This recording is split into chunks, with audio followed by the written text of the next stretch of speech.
और दीपांशु, बड़ी गिरावट यहां पर देखने को मिली है, क्या कारण रहा? इन्फ्लेशन। और जिस तरह का अनुमान बाजार लगा रहा था, जिस तरह का एक बाजार ने सोचा था कि चलिए हमने पीक इन्फ्लेशन देख लिया है, अब यहां से इन्फ्लेशन लगातार गिरावट का ही ट्रेंड दिखाएगा। गिरावट तो दिख रही है, बट उतनी गिरावट नहीं है जितना का अनुमान लगाया था। इनफैक्ट अनुमान से थोड़ा बढ़कर ही आया इन्फ्लेशन, और उसी का इंपैक्ट आप स्क्रीन पर देख रहे हैं। तो थोड़ा बाजार भी कंप्लेसेंट हो गए थे। 4 दिनों से हम देख रहे थे अच्छी तेजी बनी थी, एक बाउंस बैक बना हुआ था, लग रहा था कि इन्फ्लेशन कहीं ना कहीं काबू में आ चुका है, बट डेफिनेटली वो जो भी अनुमान थे वो नकार दिए गए हैं। तो जैसा आप बता रहे थे आशीष, अक्रॉस द ग्लोब हर एसेट क्लास में आप बड़ी गिरावट देख रहे हैं। एशिया के बाजार देखिए 2 से 2.5% टूटे हुए हैं। एसजीएक्स निफ्टी भी 300 अंक नीचे काफी समय से उसी लेवल पर है। 17,800 होल्ड करने की कोशिश कर रहा है, बट 300 अंकों का भारी कट आपको एसजीएक्स निफ्टी पर भी दिख रहा है। और कल शाम अमेरिकी बाजारों में तो हमने देखा 4 दिनों की तेजी के बाद बड़ा हड़कंप हुआ, जितना लगभग पूरी गेंस रिवर्स आपको होती हुई दिखी है। ऑलमोस्ट 1300 अंक गिरा है। नैस्डैक पर एक ही दिन में आपने 5% की गिरावट देखी है। जून 2020 के बाद, यानी कि 2.25 साल के बाद एक दिन की सबसे बड़ी गिरावट आपने अमेरिकी बाजारों में आती हुई देखी है। और एक ही दिन की कल की सेलिंग में 1.6 lakh crore dollars, 1.6 trillion dollars की बिकवाली आपने अमेरिकी बाजारों में देखती है। तो वो दिखा रहा है कि किस बेसिस पर कितनी भारी बिकवाली हुई है। अक्रॉस सेक्टर्स आपने देखा 3 से 4% लगभग सभी सेक्टर्स टूटे हैं। ऑफ कोर्स आईटी में सबसे ज्यादा गिरावट थी।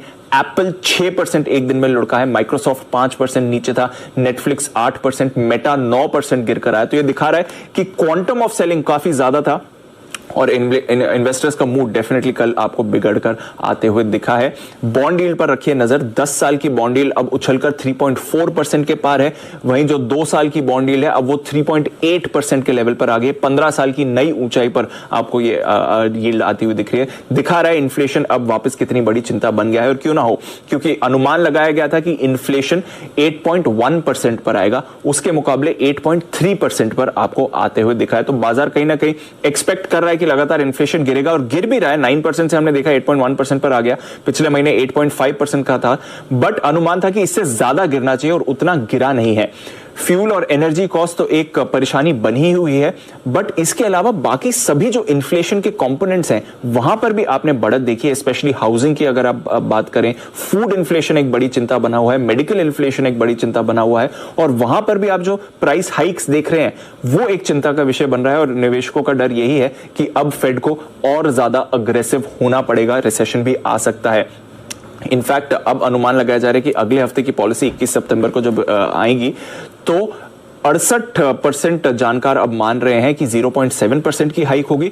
वहीं 32% जानकार मान रहे हैं कि 1% की बढ़ोतरी भी आपको आती हुई दिख रही है। कल तक, यानी कि इन्फ्लेशन डेटा से पहले तक कोई भी नहीं मान रहा था कि 1% की रेट हाइक आ सकती थी। 90% मान रहे थे कि 0.5% की रेट हाइक होगी। अब 32% मान रहे हैं कि 1% की रेट हाइक होने वाली है। तो ये दिखा रहा है कि किस तरह से इन्फ्लेशन की एक्सपेक्टेशंस की वजह से आप रेट्स की बढ़ोतरी की एक्सपेक्टेशन भी बदलते हुए देख रहे हैं, और वो एक बड़ी चिंता बनी हुई है। बग्गा साहब भी आपके साथ जुड़ेंगे, वो इसके बारे में थोड़ा और भी आपको बताएंगे। बट काफी बड़ा रिएक्शन बाजार ने दिखाया है, एंड ऑफ कोर्स इंपैक्ट हमने देखा है। और एसेट क्लासेस में भी यूरोप 2% तक नीचे था।